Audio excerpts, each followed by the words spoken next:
Hello दोस्तों, स्वागत है आपका हमारे यूट्यूब चैनल ओनली स्टडी ज्ञान में। आज हम पढ़ने वाले हैं 12th क्लास हिंदी कोर का फर्स्ट बुक आरोह भाग 2। इसमें छठा चैप्टर है उषा, जिसके लेखक जो हैं कवि वह है शमशेर बहादुर सिंह। इसमें हम लोग जीवन परिचय देखने वाले हैं, उसके बाद काव्य प्रसंग व्याख्या जो कविता का है, उसके बाद फिर जो महत्वपूर्ण प्रश्न अभ्यास है उसे। तो इसे बात करें जीवन परिचय में, तो शमशेर बहादुर सिंह जो है उसका जन्म जो है वह 13 जनवरी 1911 को हुआ था, जो कि देहरादून उत्तर प्रदेश में हुआ था। लेकिन अब उत्तर प्रदेश से यह अलग होकर उत्तराखंड बन गया नया राज्य भारत का। तो उत्तराखंड में हुआ था, अभी उत्तराखंड है। मृत्यु की बात करें तो 1993 ईस्वी में हुआ था, जो कि अहमदाबाद में हुआ था। अब इसमें प्रकाशित रचनाएं की बात करें, मतलब इस लेखक के द्वारा जो है शमशेर बहादुर सिंह के द्वारा रचना प्रमुख की गई, तो वह है कुछ कविताएं, कुछ और कविताएं, चूका भी हूँ नहीं मैं, इतने पास अपने, फिर आगे बात बोलेगी, फिर काल तुझरे छोड़ है मेरी। फिर इनकी प्रमुख जो एक संपादन किए वह हिंदी उर्दू हिंदी कोर्स का संपादन किए। और इन्हें सम्मान कौन कौन सा मिला है, तो वह है साहित्य अकादमी पुरस्कार इन्हें प्राप्त हुआ है, कबीर सम्मान प्राप्त हुआ इन्हें, और फिर अन्य पुरस्कारों से भी इन्हें सम्मानित किया गया और विभिन्न प्रकार के सम्मान से। तो अब हम लोग देखते हैं इसमें प्रसंग व्याख्या, जो कविता का अर्थ निकलता है उसे। तो यहाँ देख सकते हैं प्रसंग में क्या है।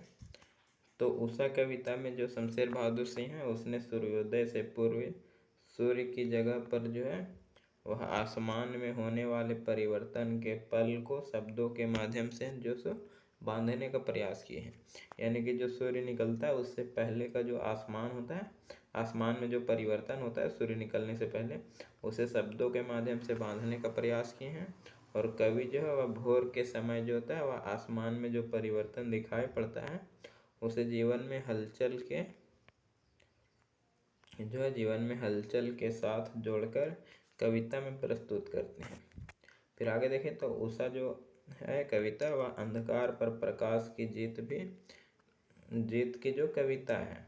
और इसमें आगे बात करें तो आगे कविता में ग्रामीण घटना जैसे कि राख से लिपा हुआ चौका, जो कविता में प्रयोग किया गया है शब्द राख से लिपा हुआ चौका, स्लेट, सील, लाल केसर आदि शब्द का जो प्रयोग किया गया इस कविता में। अब इसमें हम लोग देख लेते हैं प्रमुख जो प्रश्न अभ्यास है। तो इसमें एक ही क्वेश्चन जो है इम्पोर्टेंट है वीवीआई, वह है कविता के किन उपमानों को देखकर यह कहा जा सकता है कि उषा जो है वह कविता गांव की सुबह का गतिशील शब्द चित्र है। यानी कि जो कविता है उसमें किन शब्दों को हम लोग देखकर कह सकते हैं कि यह जो उषा कविता है वह गाँव के सुबह की जो चित्र होता है उसकी वर्णन किया गया है। तो उषा कविता में जो है वह गाँव की सुबह का चित्रण राख से लिपा हुआ चौका, यह जो शब्द का प्रयोग किया गया था इससे किया जा सकता है। नील शंख सील से किया जा सकता है, जो कि पत्थर होता है, सील यानी कि पत्थर, नील शंख। और स्लेट, और फिर गौरी युवती की जो मखमली देह से तुलना की गई है। और ये सारे दृश्य या फिर घटनाएं गांव के भोर के समय दिखाई पड़ता है कोई भी गांव में, और गांव की जो सुबह में होती है इन दृश्यों को देखा जा सकता है। तो इस सब से इसे कहा जा सकता है कि यह गांव के चित्रण किया गया इस कविता में। तो इस तरह यह चैप्टर हमारा समाप्त हो गया। इसमें एक ही क्वेश्चन था इम्पोर्टेंट। अगर वीडियो अच्छा लगा होगा तो लाइक कमेंट करें और चैनल को सब्सक्राइब कर ले।